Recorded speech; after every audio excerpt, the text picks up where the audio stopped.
¿Qué tal? ¿Cómo le va? Muy buenas tardes. Otra edición de Hola Doctor. Y bueno, es inevitable que hablemos del tema del COVID, ¿no? Porque sigue estando entre nosotros, haciendo sus travesuras, ¿no? Por ahí usted dice, bueno, pero viene un poco más suave, no fue como aquella famosa Delta de los comienzos.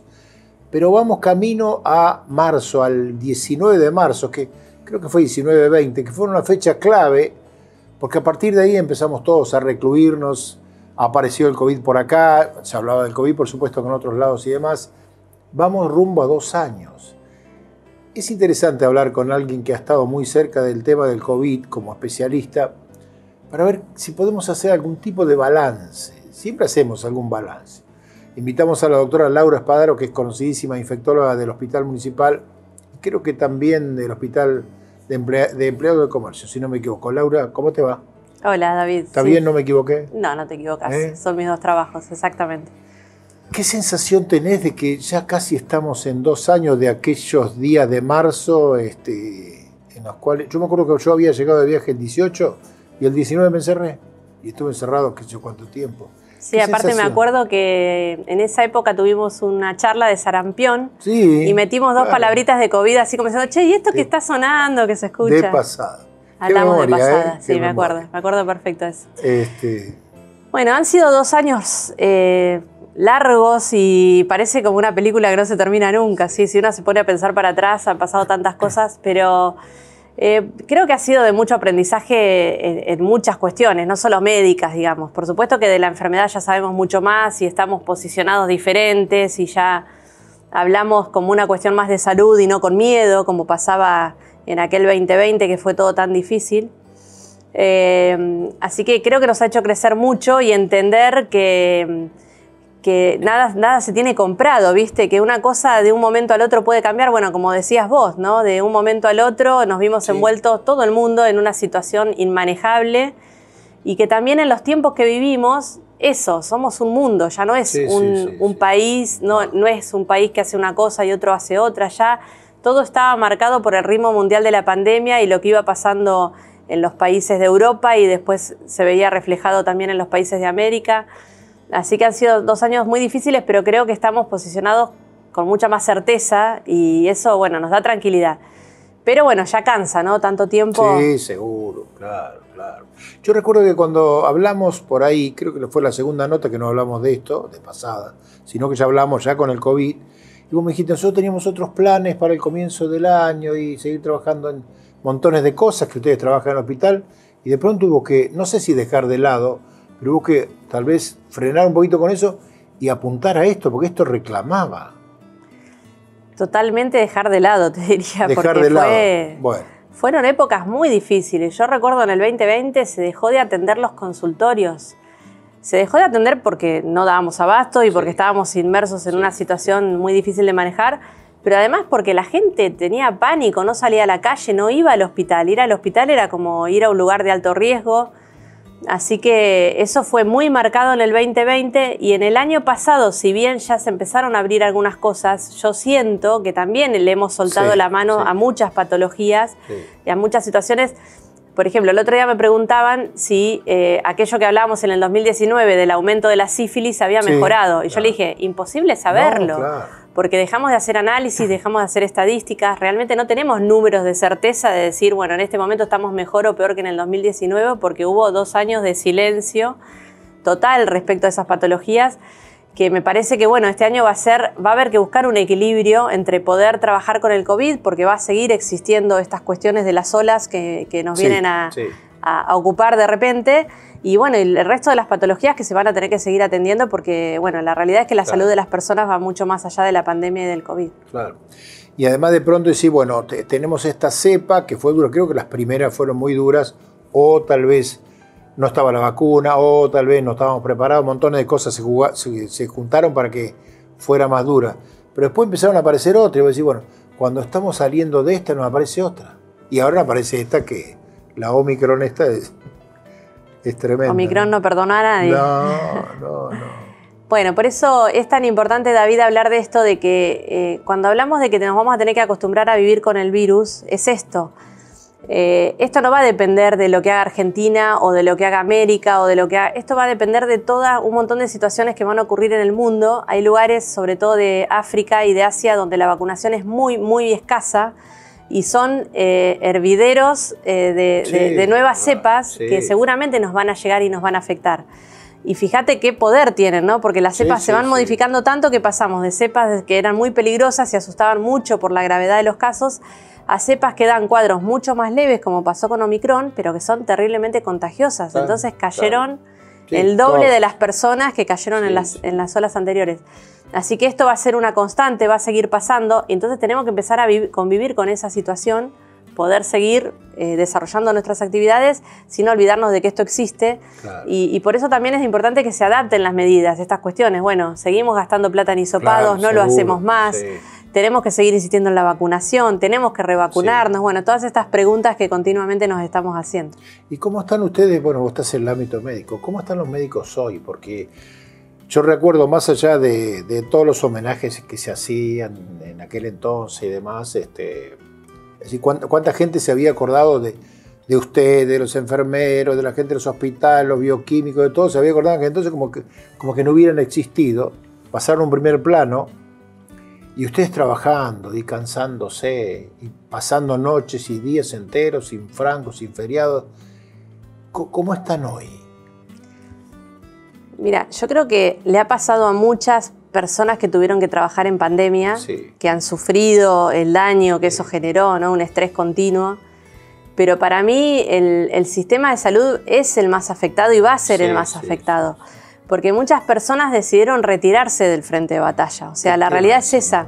En el momento que todo esto estalló, todo el personal de salud tiene una gran parte de profesión y una grandísima de vocación, digamos. La mayoría de los que trabajamos en esto tenemos una vocación de servicio, porque si no es imposible este trabajo.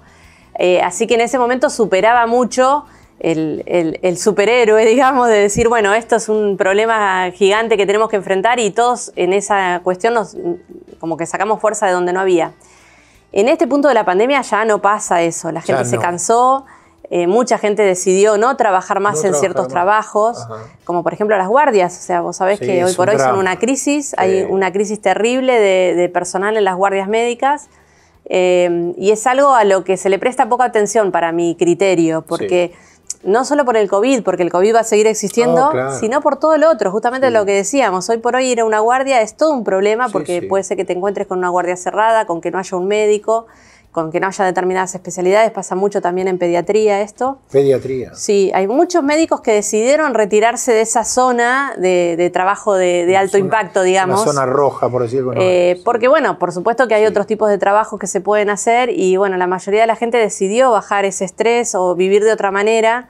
Y, bueno, eso va a tener una gran repercusión, porque me parece que los sistemas de salud van a tener que salir a buscar recursos para solventar esto, porque ha pasado, hay muchos lugares que no consiguen personas que quieran cubrir los cargos. Así que me parece que es una crisis, es lo que viene post-COVID, digamos. Es las crisis que va a traer a posteriori la pandemia. Lo que pasa es que de pronto vos decís, bueno, conseguir elementos, tecnología, todo ese tipo de cosas, pareciera como que si hay dinero es mucho más accesible. Pero tampoco de la noche a la mañana conseguís profesionales. No, pero aparte que el profesional es incomparable, si no quiere, no quiere. O sea, si este trabajo vos lo ofreces, lo ofreces a 1000 personas y nadie lo quiere, va a seguir estando ahí. No se puede solucionar de ninguna manera. Por eso yo creo que es un problema bastante ignorado, si se quiere, y terriblemente preocupante. Por supuesto que es algo que pasa a nivel mundial, pero bueno, acá en Argentina creo que inclusive muchos profesionales y profesionales de muchos años de carrera han decidido irse del país, trabajar de otras cosas. No me digas. Sí. Así que me parece que es algo para prestarle atención. Mucho más a veces que el numerito que estamos mirando continuamente. Claro, que estamos mirando de cuántos hay, cuántos. Exacto. Siempre me quedé yo con la duda. ¿Resultó bueno esto de decir, hay tantos infectados, tantos mejoraron, tantos se murieron? ¿De qué nos sirvió? ¿Nos sirvió de algo todo eso? Que nos creaba el mismo pánico también, ¿no? Mira, David, yo creo que son etapas de la pandemia que hay que separar. Yo creo que seguir 2 años después con las mismas estrategias que al principio, me parece que Claramente no. Ya, la verdad, a mí te digo, a mí en este momento el número no me importa. A mí me importa saber qué necesidades tenés, lo que siempre se busca, ¿no? Las camas del hospital están ocupadas o no, la gente está atendida o no está atendida. Por supuesto, se está muriendo gente o no se está muriendo gente. Son datos duros que hay que tenerlos. Claro. Pero que hoy me digas que hay 3.000 activos, si son todas gripes y están en su casa, la verdad que no tiene mucha importancia eso. Seguro. Y también hay que analizar un poco todo eso, ¿no? Cuánta plata se gasta para tener ese número. Toda esta cuestión de los hisopados, que es algo que está bastante en debate ahora porque han cambiado un poco los protocolos y ya supuestamente no se va a hisopar a todas las personas que tengan síntomas. Para mí es un planteo que, inclusive en un país que económicamente está con tantas dificultades, debería haberse tenido antes, porque eso repercutió en el sistema de salud, en las obras sociales, seguro. O sea, en un montón de lugares donde la crisis económica se hace muy intensa. Así que me parece que vamos a tener que cambiar un poco eso. El paradigma de la pandemia 2 años después no puede ser el mismo que al principio. Claro. ¿Podemos hacer una pausa? Dale. Estamos hablando con la infectóloga Laura Espadaro acerca de, bueno, qué es lo que ha ido pasando con el tema este famoso del COVID, que ya va a cumplir 2 años, ¿no? Vas a poner 2 velitas el marzo a este COVID. Pero bueno, bien dice ella que, bueno, hay muchas cosas que fueron cambiando y muchas otras cosas que tienen que ir cambiando. Hacemos una pausa.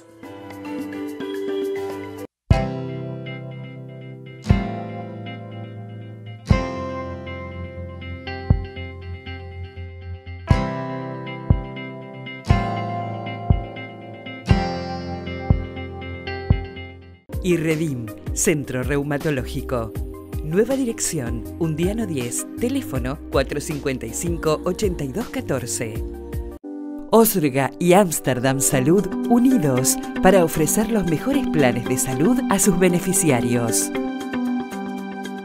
Hospital Italiano Regional del Sur, más de medio siglo atendiendo la salud de la gente de Bahía Blanca y la región. En el Hospital Privado Dr. Raúl Matera te brindamos mucho más que buena salud. 9 de julio 445, 455-8880.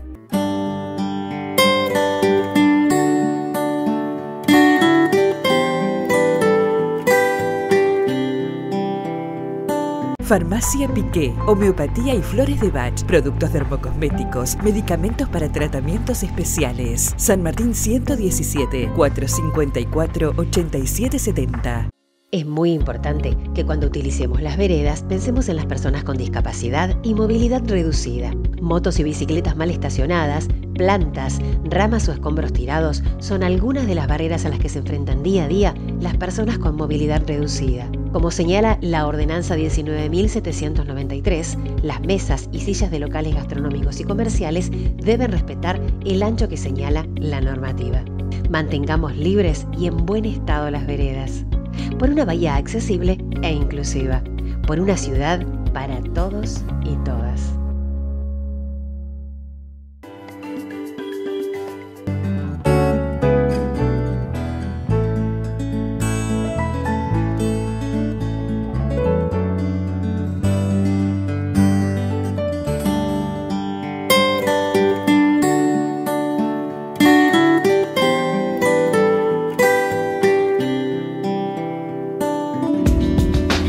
¿Tenés que realizarte un análisis bioquímico? Gama Laboratorios va a tu domicilio. Comunicate y quédate en casa. Centro de Diagnóstico por Imágenes Alem. Desde Avenida Alem 222. Tecnología de vanguardia y profesionales calificados. Solicite un turno al teléfono 4500-501.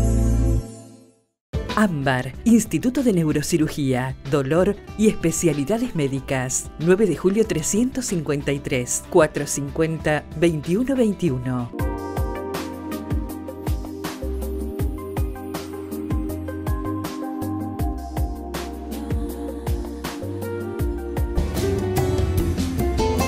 Segunda parte de este programa de Hola Doctor, en el cual hemos vuelto a hablar sobre el tema del COVID, que sigue estando entre nosotros, serán cepas distintas y demás. Contame algo de la Omicron. Esta apareció de golpe, la esperaban. Es muy pícara, ¿no? Porque se mete por todos lados. Esperar la esperábamos porque nos agarró en un momento que creo que fue uno de los momentos más relajados que teníamos. Sí. Creo que de toda la pandemia fue cuando menos restricciones había. Así que sabíamos que iba a aparecer. Lo que sí pasó, que también pasó a nivel mundial, es que la cepa mostró mucha contagiosidad, entonces los casos aumentaron muy de golpe y bueno, eso sí fue un sacudón porque nos veíamos seguro. Planificando febrero, marzo y resulta que en enero estábamos llenos de COVID. Pero bueno, sí también es cierto que los casos fueron muchísimos más que en la primera y segunda ola. Sí, seguro. Pero la mayoría de los casos fueron casos leves. Pero sí se volvió a ver ese patrón familiar que caía uno y toda la familia infectada, toda la familia con síntomas. Así que bueno, fue un sacudón porque hubo que cambiar la estrategia de repente. Lo del hospital ya estaba todo armado, ya sabíamos, camas extra, todo lo que había que hacer, pero de repente no teníamos tantos internados, pero sí teníamos de a miles por día que era un COVID positivo bueno, quién los atendía y quién los llamaba y de qué manera se les daba atención.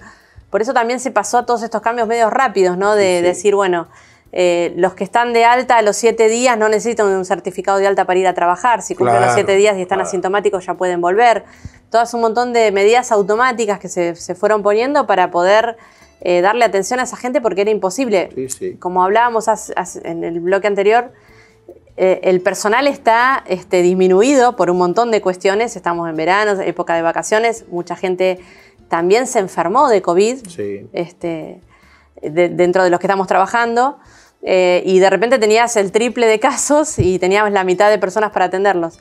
Así que, bueno, sí, sorprendió un poco en eso, pero bueno, por suerte siempre cuando sea una enfermedad leve y que se pueda manejar sin casos fatales, es como que se trabaja con otro espíritu, digamos, ¿no? Este es el famoso efecto, ¿está pasando el efecto rebaño del que hablábamos al comienzo o es otra cosa? No, es eso, exactamente. Es esto. El efecto rebaño es todos nos vamos convirtiendo en parte del rebaño. Claro. Ese efecto se puede dar por la vacunación o se puede dar por los casos naturales. ¿Cuál es la dificultad de los casos naturales? Es que la inmunidad no es para siempre. Entonces una persona que tuvo COVID no va a estar inmunizada para siempre. Si después no cumple con ponerse las dosis de vacuna, en algún momento va a volver a salir del rebaño y va a estar entrando y saliendo, digamos. Pero sí, yo creo que Omicron en cierta forma fue, bueno, no se quieren vacunar, voy a ir a darles una ayuda, digamos, Claro, una cosa así. Se van a tener que vacunar sí o Tal sí. cual. ¿Por qué todavía sigue habiendo personas que fallecen? ¿Cuál es la razón? Bueno, Si bien es más atenuado. bueno, vos fíjate que la mortalidad es más baja porque ha habido mucha más cantidad de casos y menos muertos. Pero se siguen muriendo las personas que tienen comorbilidades y se siguen muriendo los que no se vacunaron, porque sí está claro que la vacuna tiene como un efecto alivianador de la enfermedad, ¿sí? Es como que, esto es como si yo siempre pongo el ejemplo que es como una batalla. Vos tenés las batallas de los virus, y el ejército de los virus, perdón, y el ejército de tus anticuerpos. Y en esa batalla va a estar quién va a ser el más fuerte. Entonces vas a tener un cuadro de COVID más fuerte o más leve según el equilibrio que logres entre tu sistema inmunológico y el virus. Claro. Entonces las personas vacunadas tienen cuadros más leves y por eso también, bueno, se está viendo eso. No es que todos los que se mueren son personas que no recibieron vacuna. Está entre la mezcla de los que tienen otras enfermedades y comorbilidades y los que eligieron no vacunarse, que lamentablemente por ahí sí tienen estos cuadros más severos. Porque siempre nos falta alguno que está en contra de la vacuna que dice, tiene la vacuna y se murió igual. Pueden haber pasado y existen estos casos, ¿no? Pero es mucho menos. Y lo que sí es cierto que también, que es una cosa que se discute siempre, es los vacunados contagian menos. Las cargas virales de las personas vacunadas son mucho más bajas. Entonces eso también le empieza a cerrar las puertas al virus. Porque siempre se discute eso, bueno, tanto que te tenés que vacunar, pero sin embargo todos se contagian igual. Sí, el virus va a seguir circulando. Pero el hecho de que haya más personas vacunadas, por algo, cuando vos tenés COVID, te dicen que durante 90 días no podés volver a tener COVID porque tenés inmunidad. Es una inmunidad transitoria. Bueno, con la vacuna pasa lo mismo. Así que, digamos, ese efecto rebaño, contra más lo sostengamos en el tiempo, va a ser lo que va a llevar al fin de la pandemia. Mientras que tengamos idas y venidas o gente que sale y entra del rebaño, como decíamos recién, esto va a hacer que siga circulando el virus y bueno, va a determinar el tiempo que va a querer estar con nosotros, digamos. Por ejemplo, en mi caso, yo tuve las 2 Sinopharm, bueno, después tuve el COVID que me fue mal, la verdad me fue muy mal, pero ya en ese caso, ya con el COVID más las 2 Sinopharm, es como que tenía muchas más defensas. Sí, es como si te hubieras puesto la tercera dosis de vacuna. Antes de la tercera que yo me la puse. Por eso, viste que hay una duda de si las personas que tuvieron COVID se tienen que vacunar o no. Claro. No es que no se pueden vacunar. Vos desde que estás de alta epidemiológica, si te querés poner la vacuna, te la podés colocar. Sí. Simplemente que en la estrategia de vacunación decidieron que a los que tuvieron COVID le postergan la vacuna 90 días. ¿sí? Pero una persona que salió de su COVID se puede vacunar tranquilamente. Claro. Y vos decís, tuve un COVID severo. Sí. Lo pasaste en tu casa, David. O sea, Sí, la realidad es, la pasaste mal. Me estuvieron esperando en el hospital. Claro, Yo no la quería. pasaste mal, pero Sí, pero zafé dentro de todo. la pudiste pasar en tu casa. Que eso es lo que más atemorizaba, ese 2020 tan horroroso que vos decías, lo que más atemorizaba era eso, ver la gente grave y no tener lugar donde atenderla. Cosa que, por supuesto, ya sabemos que ahora en esta situación no va a pasar y eso, por supuesto, que alivia, digamos. Y ahora se está hablando del COVID aletargado, es decir, el COVID ese que, bueno, sigue como ahí dando vuelta o te sigue trayendo otras consecuencias que van a ir apareciendo seguramente con el tiempo. Por eso, ahí dentro del COVID prolongado caben dos cuestiones. Sí. Una, que personas que no resuelven los síntomas tan rápido, porque viste que hoy se modificaron un poquito los tiempos. Una persona vacunada tiene que aislarse 7 días, no 10 como antes. Pero eso es si resolvió los síntomas. Sí, Hay personas claro. que llegan al día 7, que son las menos. Vamos a decir que la realidad es que la mayoría resuelven en ese tiempo. Pero hay personas que llegan en ese momento y no tienen resueltos los síntomas. Sí, seguro. Cambiaron un poco los síntomas. Otra característica de Omicron fue que se desapareció un poquito la anosmia y la digeusia. Viste que la gente dejó de perder el olfato. Sí, es cierto. Son cosas del virus que van cambiando y uno no sabe por qué, pero los síntomas pasaron a ser más de la vía aérea superior, no tanto del pulmón, y no afectó tanto el olfato como las cepas anteriores. Pero bueno, lo cierto es que, digamos, una cosa es eso, continuar con los síntomas, que lo importante de destacar ahí es que no siempre el COVID se va solo, a veces la persona necesita medicación. Claro. Si está llegando al 7º, 8º día y sigue con síntomas, a veces esa persona necesita algún tipo de tratamiento, no específico para el virus, sino para los síntomas, para sacarlo adelante. Y la otra cosa que también está incluida dentro del COVID prolongado son los síntomas residuales o las secuelas, ¿sí? Hay personas que han quedado con dificultad respiratoria, con cansancio. Cardiológica, algunos con taquicardia o con... Exacto, con arritmias, con trombosis. También, Ya te digo, esos cuadros tan severos de la disnea, las trombosis, se veía más con las cepas anteriores, seguro, más que con Omicron. Seguro. Pero son cosas que hay que prestarle atención, porque la realidad es que, bueno, no solo tenemos que atender el COVID en el momento que lo está transitando la persona, sino ver después que esa persona realmente haya recuperado su salud. Claro. Porque muchas veces le firmamos el papelito el día 7 y volvió a tu vida. Sí, no, claro. Y la persona no se recuperó. Es un virus bastante caprichoso, digamos. ¿Y la parte psicológica qué han visto ustedes? Porque hay gente que ha quedado mal, ¿viste? Con esto de pensar que estuvo cerca y no se fue. O de que estuvo aislado, o que tuvo temores. Es todo un tema ese. Mira, yo creo que si hacemos un análisis de eso podemos ver...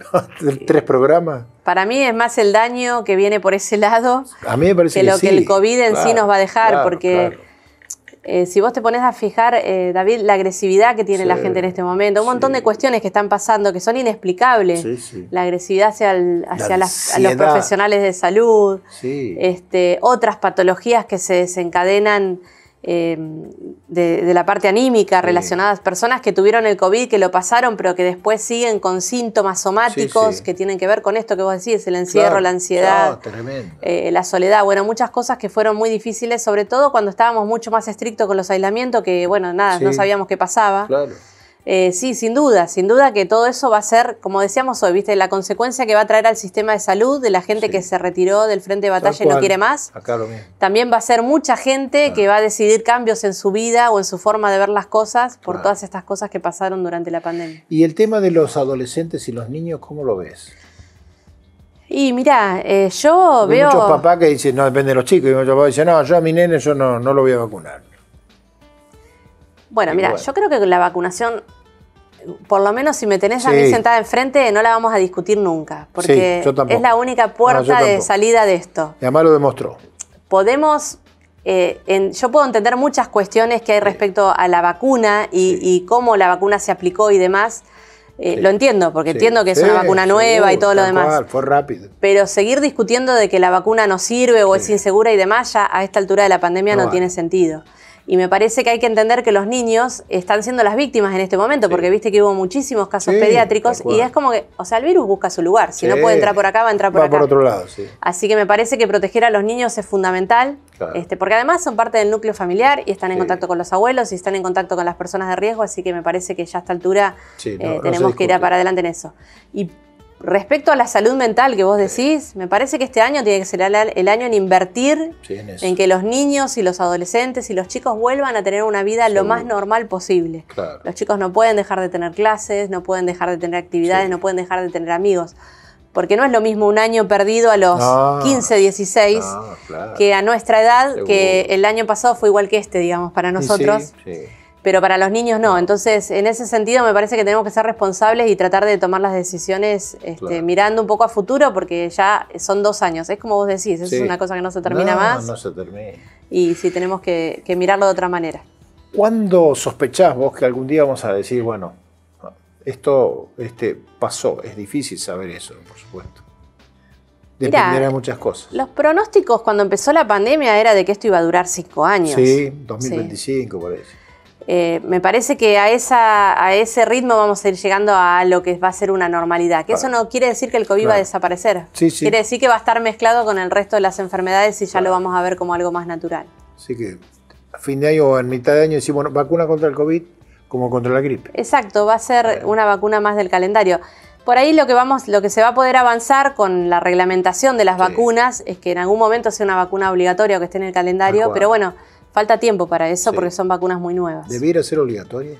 Lo que pasa es que por todas estas cuestiones de la legislación que tiene una vacuna obligatoria, que tiene que tener ciertas patentes, ciertos tiempos de aplicación y ciertas cuestiones, todavía no es una vacuna que esté en condiciones de ponerla como obligatoria. Y además, si vos me preguntás a mí, David, me parece que eso no cambia nada. ¿Cuántas personas hay que no se vacunan para la gripe? No, tal cual. Así que me parece que esa discusión no lleva a nada, porque estamos hablando más de un tema de decisión política. Sí, seguro. Y me parece que la gente que no se quiere vacunar igual no se vacunaría aunque fuera obligatorio. Seguro. Muchas gracias. Bueno, gracias a vos. La doctora Laura Padaro hablando, bueno, todo esto del COVID siempre hay como para seguir hablando, bueno.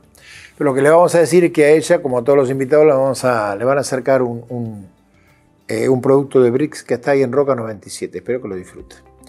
Nosotros nos vamos a reencontrar exactamente en una semana. Chao, gracias.